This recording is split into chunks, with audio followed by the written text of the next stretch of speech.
that FMCSA should develop rules that would prevent employers from forcing drivers to drive beyond their authorized hours. You published a final coercion rule to implement this more than 18 months ago. Luckily, it escaped the Trump ban on safety rules. But I'm not aware of any use of this coercion rule. I'm very disturbed by a recent series of articles in USA Today. This is something that I actually held hearings on back in 2008, as I recall, the abuse of drivers at the ports of Los Angeles and Long Beach. And these are very specific stories, and one employee was terminated after speaking to USA Today, and another employee was told, "There's the door," when he was told to drive beyond legal limits, and they say this is a pervasive pattern. That one company, Morgan Southern, was particularly mentioned. I think others have problems also. Have you prosecuted anybody there? Are you following through on any complaints by drivers there using the coercion rule?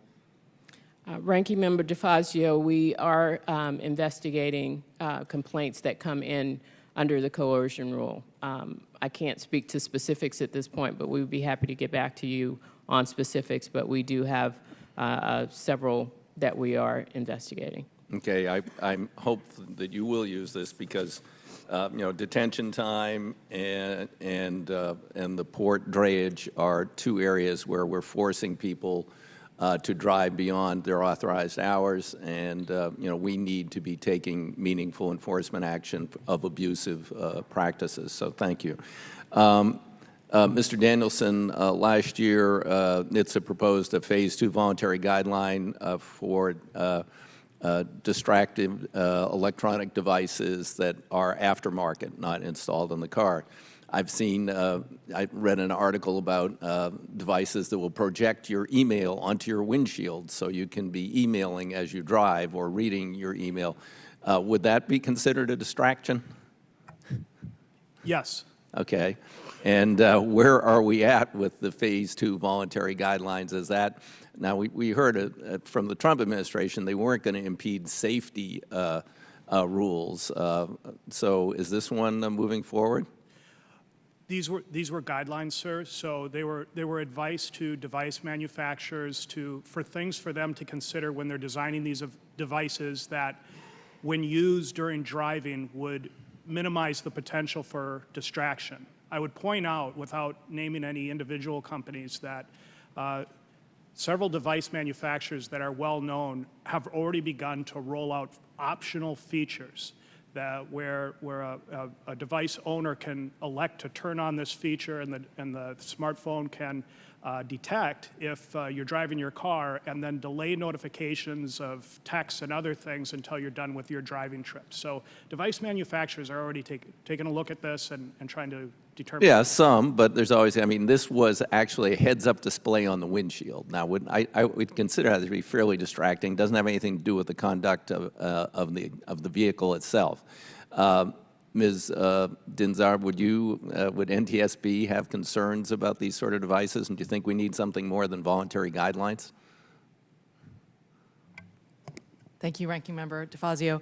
We absolutely have concerns about any type of distracting technology, and that's why we've investigated actually accidents where we've seen that technology has had an impact. As far as regulations, we leave that up to the wisdom of your judgment and that of the DOT. But we have made recommendations to avoid these type of distractions in vehicles. Okay. I should add, I apologize, that that is in addition to our collision avoidance type of technologies. Mm-hmm. And those, obviously, we have made recommendations in support of those. Right. When we have great collision avoidance or great self-driving cars, then people can email or twerp or Twitter to their heart's content while they're driving, but I have real concerns about it going on in the current atmosphere. So I'm going to look into this further to see whether or not the voluntary guidance has had an impact, and whether or not there's always going to be someone who's going to say, well, we don't care about the voluntary guidance. I'd like to know if actually someone is marketing these heads-up displays that put your email on the windshield. Thank you, Mr. Chairman. Mr. Denham. Thank you, Mr. Chairman, and thank you for your work on the FAST